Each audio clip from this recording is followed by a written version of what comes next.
It's your boy Sham back with another Wild Hearts video, man. It's cold in a motherfucker out here, bro.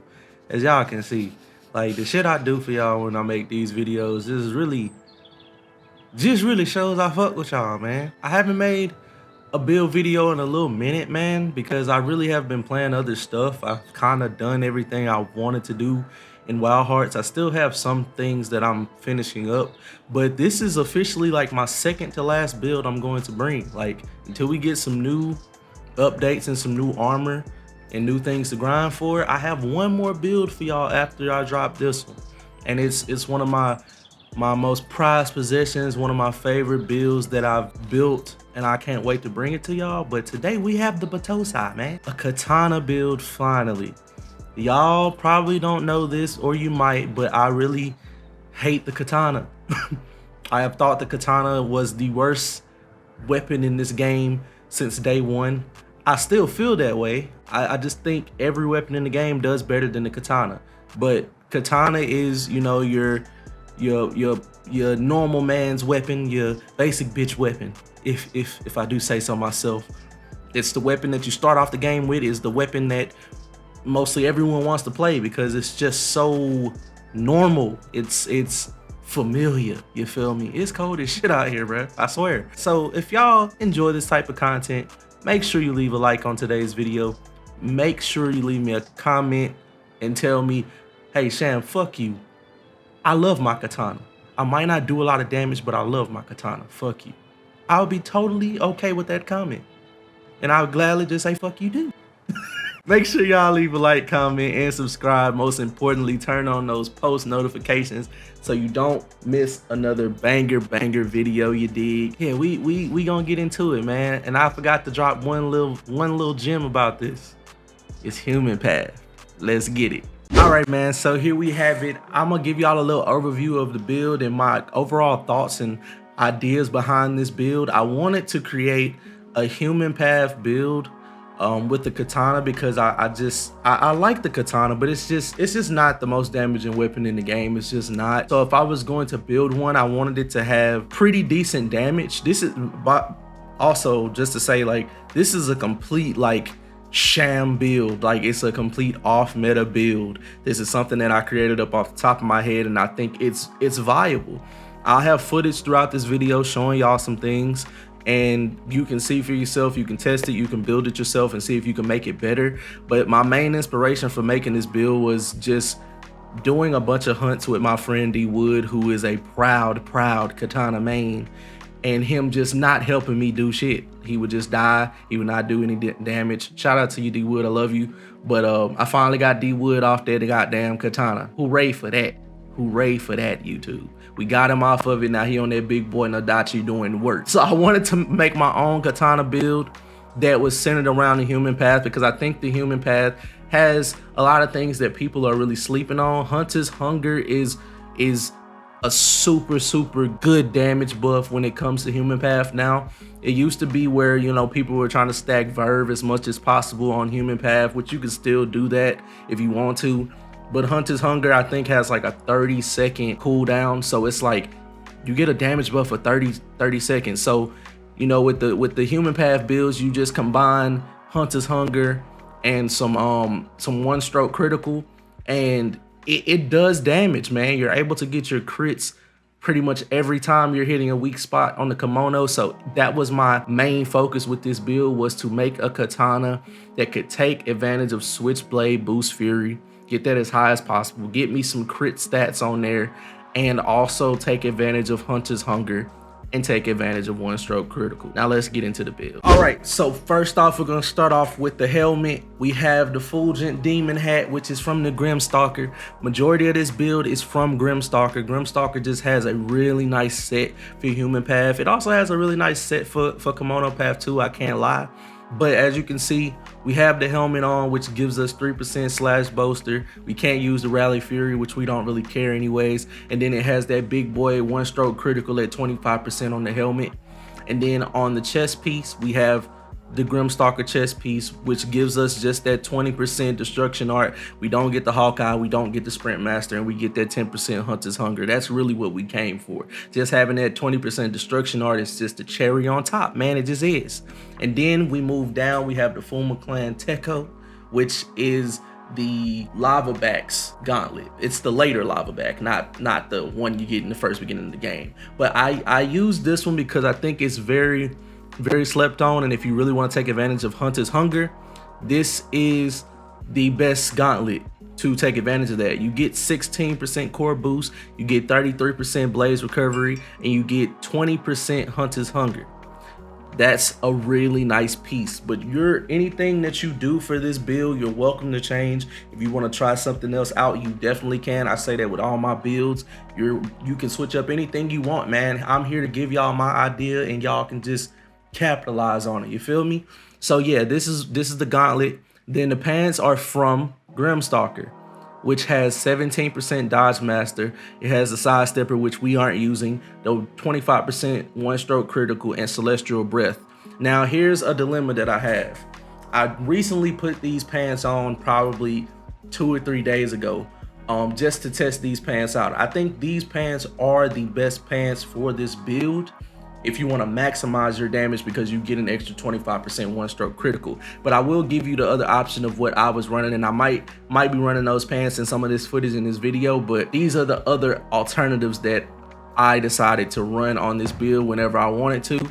I was working on the White Fang from the Golden Tempest. If you know anything about me, these are my favorite pants in the game, hands down. Kimono path or human path. Like, these are my favorite pants, and it's simply because of Peril Promise. Peril Promise, as far as I know in this game, you can't get Peril Promise any other way than these pants. Like, Peril Promise, I haven't seen it drop on a talisman. I have the spreadsheet that everybody has. I haven't seen it be on a talisman. I haven't seen it be anywhere other than these pants.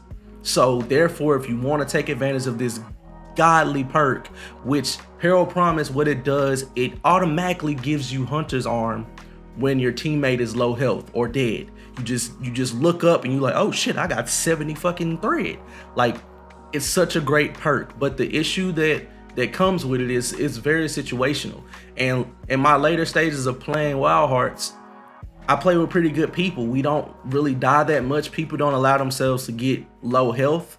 So a lot of times I don't get a chance to take advantage of Peril Promise, but it is nice to have when it does happen sometimes. Most of the time I'm still Hunter's Arming the monster to activate all of these perks that I have on this build, and that's just what you have to do. So I was thinking, okay, well, if I'm not activating Peril Promise that much, I might as well put on these pants right here, and that's what you see me running on this build, because I can get my extra 25%. I still get to keep my celestial breath, but I lose Peril Promise. So it's just kind of up to you on if you want to not Hunter's Arm the monster as much and play with shitty teammates.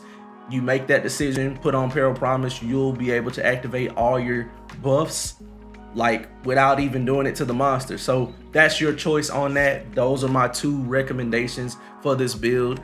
And then we have the White Fang boots from the Golden Tempest, which I feel are pretty much the best boots for human path, but there are other options, obviously.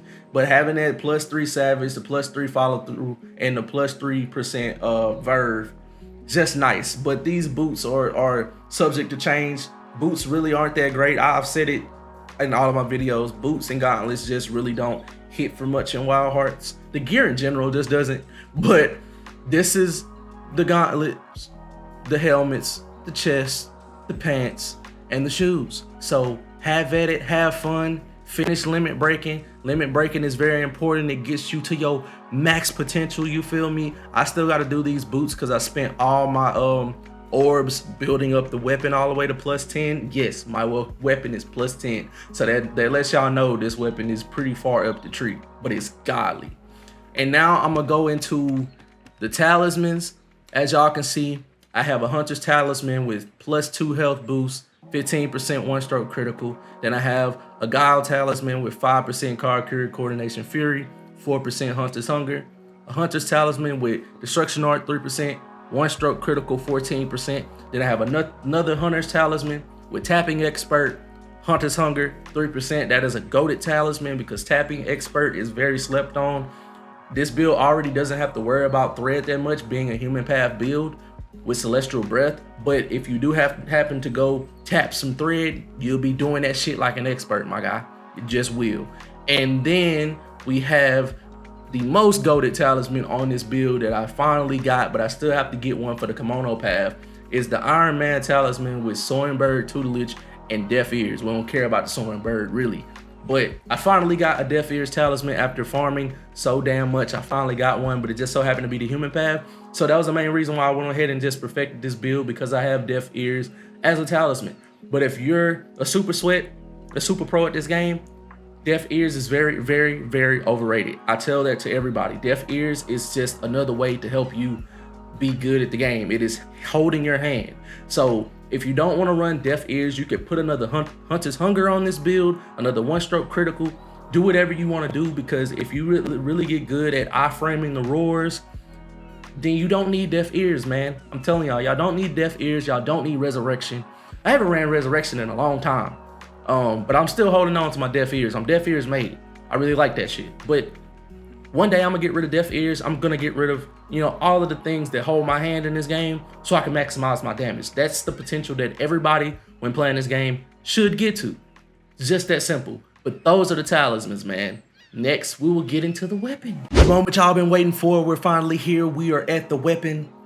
As y'all can see, I chose the Death Cap Katana. This katana is godly. It's just godly. You know what I'm saying?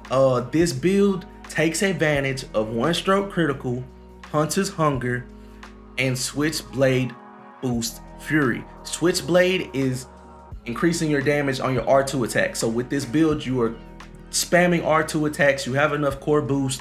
You have enough stamina to do it for a very long time. Target those weak spots, and this weapon goes crazy. It has Switchblade Boost Fury 20%, Strong Arm Body 20%, Critical Boost Fury 4%, One Stroke Critical 30%, Critical Chain 12%, Switchblade Boost Fury 12%, and Critical Boost Fury 8%. So we have a total of 12 crit boost fury. And I'm not gonna go through this entire tree because it's kind of crazy, but I will show y'all where I came from. So we came up here, we went down here, we went all the way through here, went down through here. Slow this down if you have to. We went down through here to the bottom left, wrapped back up. Yeah, this is a tree. Yeah, went through the middle again, came here, and then we stopped here. And you have to get a shit ton of orbs to max this out to level 10, limit broken. And as you can see, it has 679 DPS, 192 wood, right? And 5% crit. And you have crit stats, and you have one stroke critical. You're all about crits with this build. Pretty much you want to target those weak spots, and you want to get that one stroke critical as high as possible to increase your chances of doing crits. And spam R2 and spam the EI stance, the triangle move, spam that a lot in order to build meter, jump off of boxes, or do whatever you have to do to build meter as fast as possible. That is the key to this build, is building your meter as fast as possible, jumping off of boxes, doing mad damage to weak spots. And you have a little bit of destruction art that helps you with that as well. So that's pretty much the weapon, man. I hope y'all make it. It took me a very long time. I've been working on this build for probably a few weeks. It took me a long time to get it to where I wanted it to be, and I'm super happy with it. Like I say, you won't be doing the most damage possible, because obviously most people are choosing, this one right here from the Celestial Dragon with the 40% manifestation released, all of that. So like, this is like the best kimono path katana, which does a lot. And you see at its base stat is 650. My weapon is 679, but if you limit break this twice at the bottom, I'm pretty sure to get past 679, or maybe around that number. So yeah, man, you'll be doing some damage. You won't feel useless out there on the katana. I've seen a lot of good katana players out there, man, but my homie D Wood was just not one of them. you know, it is what it is. Yeah, so we'll get into the end of the video and we'll talk about my overall thoughts. All right, YouTube, there you have it, man. That is the official Battosai build. If y'all don't know who Battosai the Manslayer is, go do your research. But it's my favorite anime of all time. Just giving y'all some more gems about me. So that's the reason why I named it this build, and the reason why I chose to make a human path, because he was a good guy. Kenshin's a good guy, you feel me? So that's all it boils down to.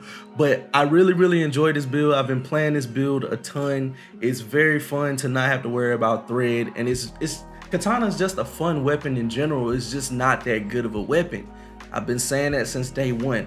But as y'all can see, I have 32% Switchblade Boost Fury. And I'm gonna just go through some of the things that matter. We have the 16% core boost. We have the crit boost fury at 12%. We have destruction art at 23. What else? Our Hunter's Hunger is at 37%. Like I said, you can get rid of that deaf ears and get more Hunter's Hunger. I think at one point I had like 42% Hunter's Hunger. So you can get more Hunter's Hunger if you want. Also, we have at least 3% of verb. That's nice. We have the 12% critical chain. And then we have that big boy 100% one stroke critical, which is very crucial to this build. Like I said, if you put on the other pants that gives you your Peril Promise back, your one stroke critical will go down to 84%. So obviously you'll have less chances than me to proc your criticals. It doesn't mean you might necessarily do less damage, but it'll be harder to be as efficient as I am on the build if you choose those pants. So yeah, just run the Grimstalker pants if you want the biggest chance to pop your crits and have your crits last for a pretty long time. Hunter's Arm the shit out the monster so you can get your Hunter's Hunger going. And man, this build slaps. You can build like crazy. I be building celestial anchors like, I mean not celestial anchors, celestial cannons like crazy. Like I can build like 4 of them motherfuckers. Like, so it's if you're into like building a lot, to get your damage and to tear the monster down, if you like building traps and building all different types of things, Human Path will always be the best way to go because of Celestial Breath and also Peril Promise. It's just a great way to go. And like I said, the damage that this build lacks, you make up for it with your builds. Like, it's a building build. That's what it is. So enjoy it, man. I don't know what else to really say, but try your best to enjoy it. And we got more videos on the way, man. I love Wild Hearts. I'm not going away, but we got to get into more videos. But I do have one more build that I want to bring, and then we'll take a little break on it with the uploads and we'll get to something else. But yeah, I hope y'all enjoyed the video, man. Make sure y'all like, comment, and subscribe. Let me know what y'all think of the build. Let me know your Katana build down in the comment section. Tell me what you got going on. Tell me how I can make my build better if you feel like it could be better. We're gonna have that conversation down in the comment section, man. Remember, I fuck with y'all because y'all fuck with me, and if you don't fuck with me, then finish that, bro. It's been your boy Sham, and I'm gonna catch y'all on the next one, man. Peace.